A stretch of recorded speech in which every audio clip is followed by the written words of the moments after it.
Welcome to Roundhouse Roulette, a Walker, Texas Ranger podcast.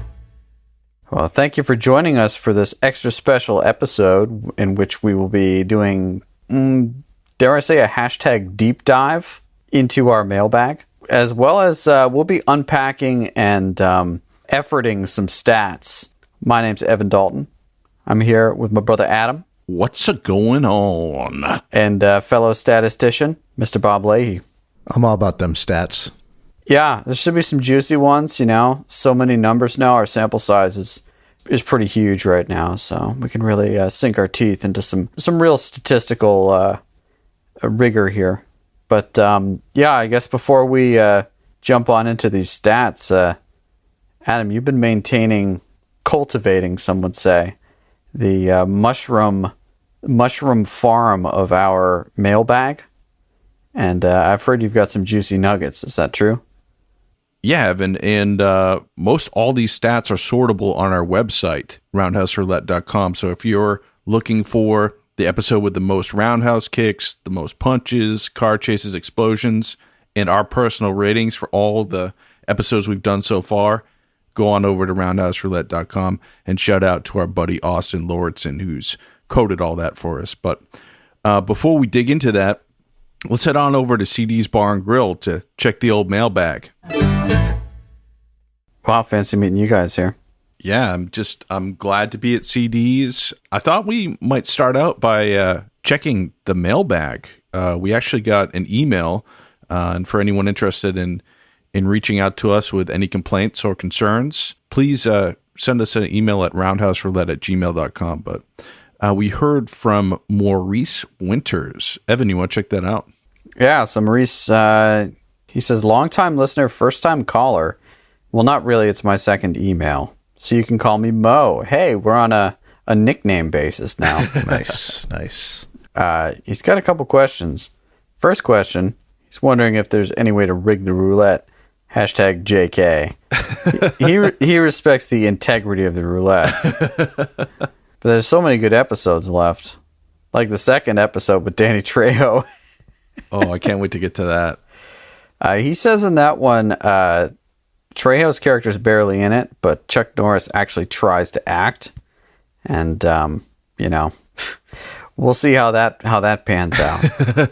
He also mentions that there's one where Walker goes undercover as a principal and invites the power team to deliver a Christian message to the students using feats of strength.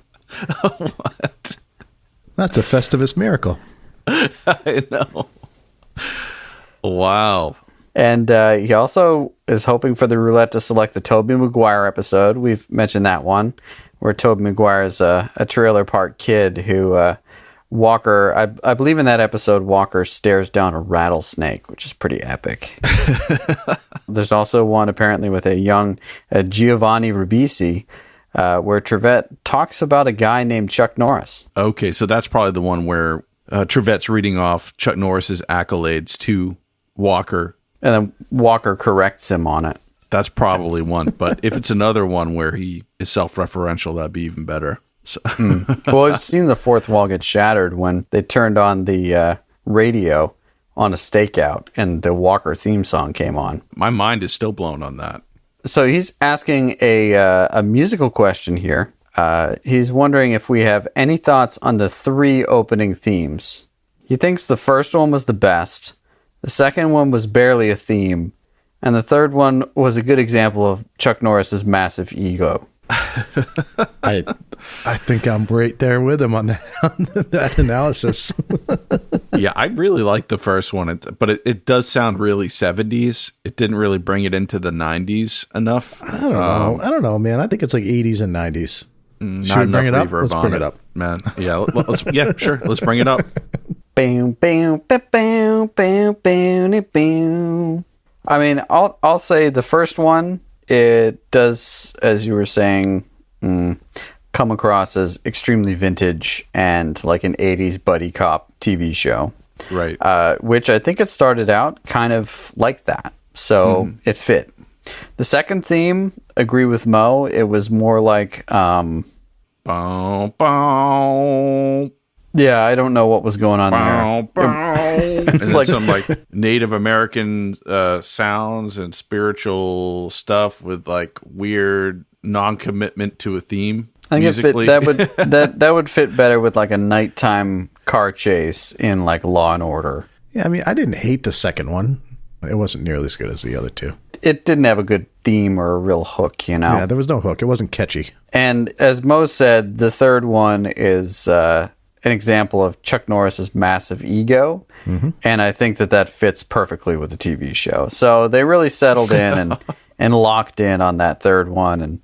And you know, I think it worked the best, really. So the third one is the best because it really encapsulates the show. It's over the top. It sounds a little more 90s. And having Chuck Norris sing his own theme song is insane. And that insanity is what is great about Walker, Texas Ranger. But I really love the first one. It fits like the first season, but it wouldn't have followed all the way through, I don't think. Well, thank you, Mo, for the kind insights and the questions. Keep them coming. And also, Mo mentioned that the movie Speed should be called Vehicular Transference. He's probably not wrong.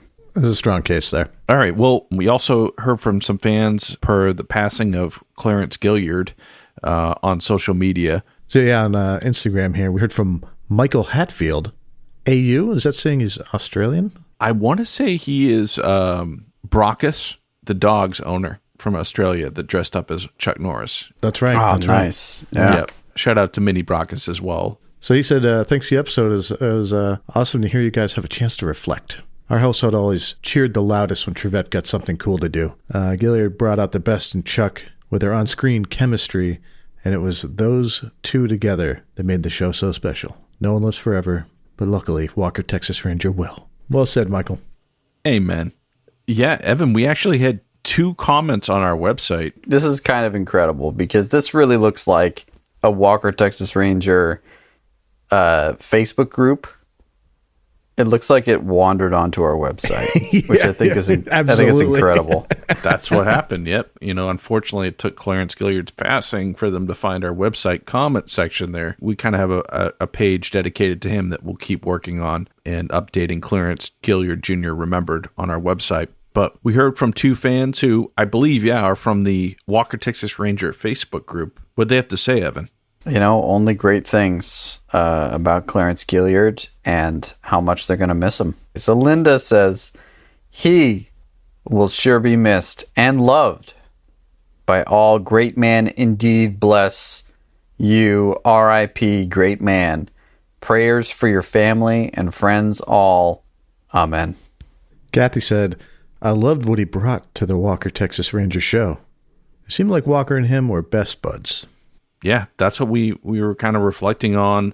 His enthusiasm was palpable, and he definitely brought a lot to Walker. Yeah, moving on to the news. Chuck always seems to have something coming out around Christmas, and this year is no different.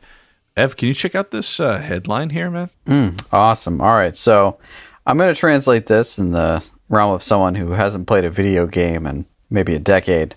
If you play the video game Crime Boss Rockay City, it features Chuck Norris, and he seems to be dressed like a Texas Ranger in this image. It also features Danny Trejo. Apparently, it also features Vanilla Ice, which I can only assume is the Vanilla Ice from Ninja Turtles 2, The Secret of the Ooze. And Kim Basinger, I think. Okay, then. Yeah, I mean, this thing's got them all. I mean, all the A-listers. Yeah, it takes place in the early 90s at some game, but I wanted to watch the trailer with you guys. So what did we just watch here? I'm not a big gamer either, but that reminded me a lot of those Grand Theft Auto games. You go walk around and rob stuff, and you might get arrested by Chuck Norris and run into Vanilla Ice running some strip bar or something. That's what it looked like, right? Pretty much, yeah. Apparently, the sheriff in the video game is Chuck Norris, so if you lose, he's probably going to come kick your ass. It sure would seem so, yeah. I mean, the trailer for this video game is him doing a roundhouse kick to the camera, so I got to approve of that, but I got to say, I'm not a big video game person either. Well, if any of you out there have your GameCube or your PlayStation, you can GameCube. Pick up your Sega CD. You can pick up your Crime Boss, Rockay City, and maybe, just maybe, you'll encounter Chuck Norris within the realm of the game. I would recommend you just watch Walker Texas Ranger instead of play any video games, honestly. Agreed. A while back, I was on the Walker Texas Ranger Facebook group, and I found a sponsorship that looks like it was from the 70s that Chuck Norris did, and we might as well talk about it now. And this is, I guess, like out of a magazine or something. Nice. Looks like Chuck Norris is trading his karate gi for a karate shishi in the form of some silk pajamas. This looks like it was a sponsored ad in a magazine. It's called Bedtime Kicks.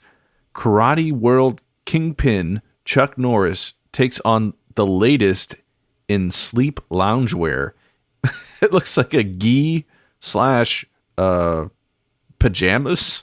Yeah, it looks pretty comfy though. You can bet that's you can bet that's probably some sort of satin maybe. And he's doing an in-air kick in the shot. You got to be able to move. You got to be able to move freely. It is a quote, loose-fitting cotton tone-on-tone V-neck pajama lounging top with back yoke and side slash. What's a back yoke? Is that where you open up to take a dumper? Remember those in the cartoons? You know, the guys that always have those one-piece pajamas with the back door? The mud flap. Yeah, the mud flaps. I'm pretty sure the back yoke is so that the seam is not directly on top of your shoulder. And so there's a seam on the upper part of your back, as opposed to there being a seam running across the shoulder up your neck. So this next one, he's got like a red, blue, and yellow one. That's a little elaborate for sleepwear, don't you think? Yeah. No way, dude. I mean, well, okay. I think you'd get all bunched up with all that stuff. I mean, the first one's one thing, but... Bob, I think if you're wearing that blue number, I think the sleepwear is in quotations. Okay. I see where you're going there. Yeah, that makes sense. He doesn't make it look very comfortable. He's doing all these kicks. Well, I mean, he just wants to show that, there's room to do karate while you're sleeping. I mean, if you get up on the wrong side of the bed, he'll be waiting there to kick you in the face. Norris gets his front kicks from 2 3/4 length lounging outfits that include a polyester / cotton robe with patch pockets and drop shoulders, plus piping on the lapels and cuffs. $47. This reminds me of Jay Peterman. It is. It's like the $47.95. The other one. What's a tough guy like Norris doing in a striped polyester cotton box pajama with piping on a contrasting notch collar, lapels, cuffs, and breast pocket, with pants that have a drawstring waist? Oh, he's delivering an open-handed low block and doing anything else he wants to. $28.50. Wait. What's this? What? $380? What is it? On the right? The one on the right is $380. What's that? That's made out of silk, It's the real deal. Norris is really smoking as he demonstrates a flying sidekick in a Persian print silk knee-length smoking jacket with contrasting rolled lapels, cuffs, breast pocket, and sash. $380. Oh my God. It's like the Chuck Norris Jay Peterman catalog. I love it. This will be on the website for this podcast page for sure for people to check out. This is I just was kind of blown away by this. I kind of want to buy a pair of like $500 pajamas just to see, what's that like? Right. I mean, I bet it's amazing. Yeah. I'm sure it'll be a big difference than the pajamas that you have now for sure. As the advertisement says, Bob, sleeping in a t-shirt and undershorts may be fine for the boys at boot camp. Jeez. If you want to be a real man's man. wear some Persian print silk pajamas and do some ninja kicks. I mean, even on the first page, those are $80. And that's before inflation. I mean, this is early 80s, late 70s, I'd say. Oh, for sure. So $380 now, but it's a Persian print silk. Yeah, I don't know, man. I don't know. I can't believe this exists. Before we get into our stats here and take a real deep dive into the world of Walker. Sorry, the wide world of Walker watching. We'd love to give a shout out to one of our Etsy supporters, Deirdre, who ordered some sick action figures off our Etsy shop. If you guys are interested in ordering some of those, we cannot guarantee that this will get to you before the holiday season, because this podcast will come out probably after the holiday season. But, if you've got an Etsy gift card for Christmas, oh, there you go. It's the way to go right here. Go. But it's linked through our website, roundhouseroulette.com. And we want to give a shout out to Deidre for picking up the Chuck Norris Undercover Agent action figure, as well as the Chuck Norris Kung Fu Training Gi figure.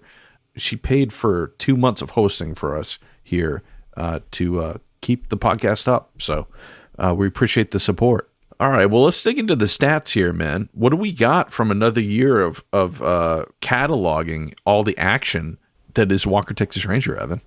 I mean, there's so much to dig into, really.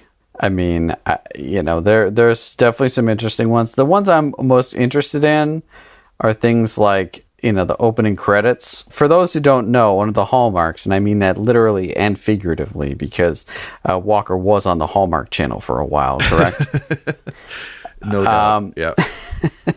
One of the hallmarks of a Walker episode is that you can come back from 2 or 3 commercial breaks and they're still playing credits. Right. Producer and all that stuff is still rolling through scenes. Yeah, like important scenes. And, it's definitely looking like there's a significant trend towards the credits happening later and later. And that means that those credits typically go after the opening teaser. And so the opening teasers kind of get longer and longer as the episodes get more convoluted. I don't want to use, there it is. I was going to say, I don't want to use the term complicated, because that's implying that there's like intricacies. I think convoluted is better. And yes, there's a significant trend towards longer periods of time where you can see the opening credits, which is pretty fun as the seasons go on. At this point, we've seen and reviewed 61 episodes of the 200 Walker episodes, which is pretty incredible. Which means that we have cataloged 84 explosions, 147 fights. We've witnessed 109 roundhouse kicks, and unfortunately, only 31 car chases. It's really pretty sad. What's the fight per episode? What's our batting average there? What is it? 100? Let me get the calculator out. Fights per episode, it's over 2. How many fights was it? 147 divided by 62. So probably like 2.1 or something. 2.37. Oh, all right. 2.37. All right. It usually happens during the shakedown, mid-episode. They had a fight. And then at the end, the big Batman fight with the pow biff bangs at the end. Of course. I also looked at sort of how all these different stats, so roundhouse kicks, fights, car chases, and explosions have sort of changed over time. Roundhouse kick seems all over the map, honestly. It seems like early on there weren't as many roundhouse kicks, and as it sort of became a signature around sort of season 6 and 7, they kind of threw a few in every episode. Things like explosions, that one's fairly consistent, except for Blown Apart, which had 14 explosions. So that one really kind of messes up any of the stats. Interestingly, fights goes along for quite some time, kind of around an average of 2.5 or 3 fights per episode, until around the final seasons, in which it really steps up and there's maybe 1 extra fight an episode. And I'm thinking that's actually reflected in like Sydney and Gage, right? They need something to do. Yeah, the other Rangers coming in and doing an extra fight to sort of add more action. Like that episode Black Dragons that we rated pretty highly was like 1 big fight, and it was awesome. Yeah. So I think that's why we like that one so much. Yeah, that one was pretty good. And vehicle chases, it's pretty consistent. It's either doesn't happen or there's 1. There are only a few episodes where there's more than 1 vehicle chase. So, there's all of that. That's all fun. What do you have a metric on all 4 happening in the same episode? Yeah. All right. That'll next year we'll have to check that out because that's like the Walker hat trick. That would be the sweet spot. And I'd be curious how they rate if he hits all explosion, roundhouse kick, fight, car chase. Does that mean it's a good episode? Okay, so I'm looking at one right now. Let's see. This is from season 8, Safe House. Okay, it's got 2 fights, 3 roundhouse kicks, 3 explosions, and 2 car chases. Wow, how did we rate that one? We rated that one an average of 8, so that's pretty darn good. Yeah. Oh man, and the one Black Dragons, which you were talking about, had 6 fights in it. 3 roundhouse kicks, an explosion, and a car chase, and we gave that one an 8.33. So that's one of the higher rankings we've ever given. Yeah. Conversely, the worst episode ranking we've ever given, that was in the last year, that was for Division Street. That's the one with Hulk Hogan. Oh. Yeah. That one's got 0 explosions, 1 fight, no roundhouse kicks, and no car chases. We gave that one a 1.67. Okay, out of 10. Out of 10, yes. Out of 10 boots to the face.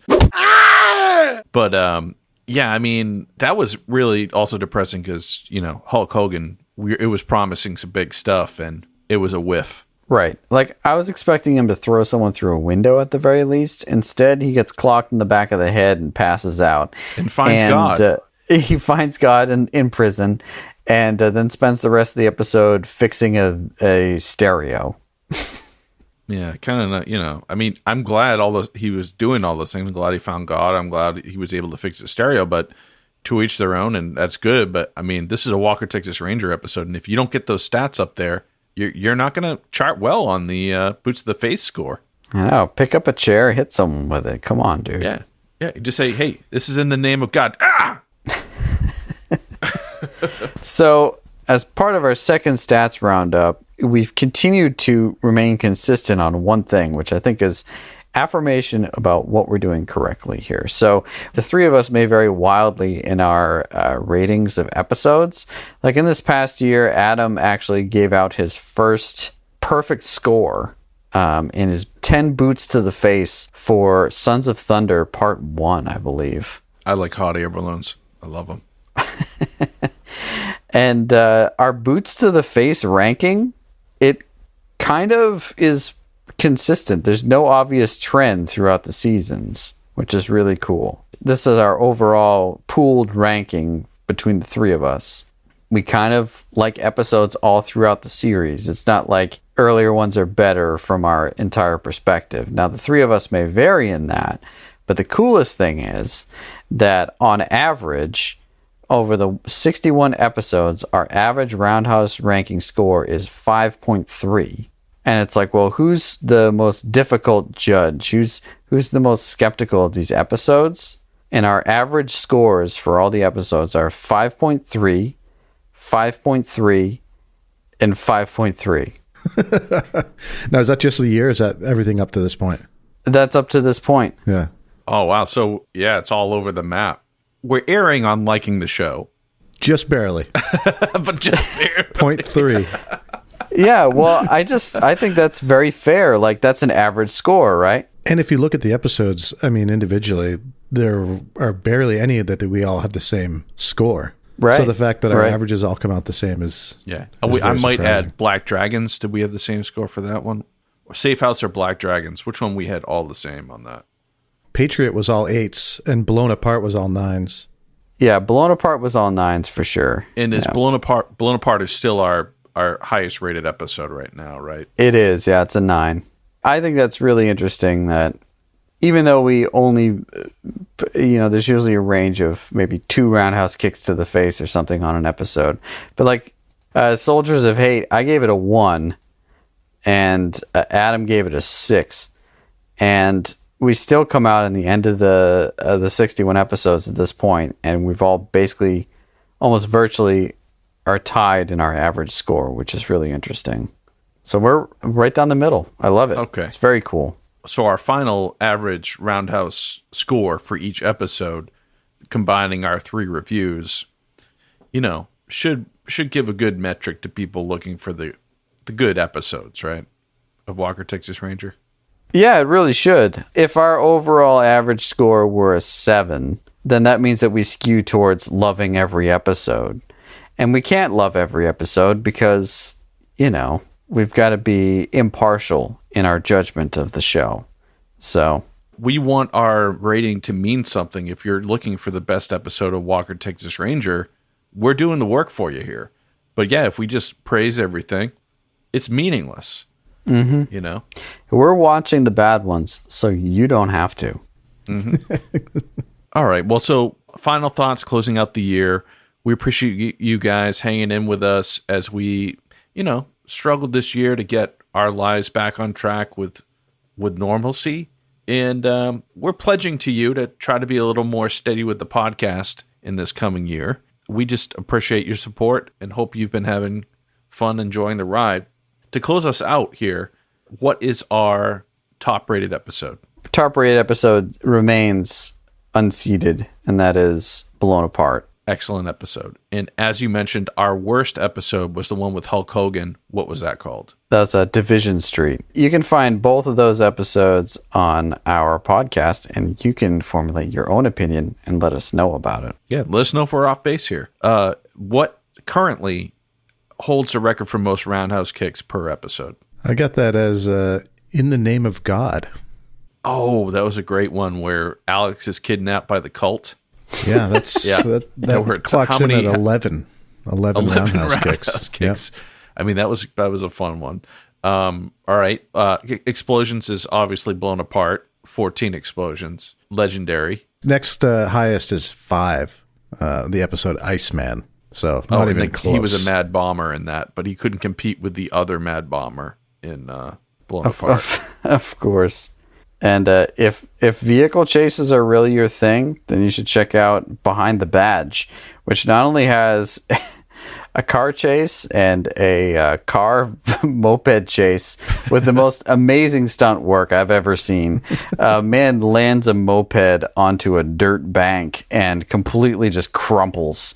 And they through some perhaps clever editing, you're left wondering what happened to that person. But before you can even answer that question, the chase has progressed onto speedboats. So that's pretty sweet. Yeah. And Trevette does a vehicular transference speedboat to speedboat. Excellent. So, yeah, I mean, it kind of is a car chase lover's dream there.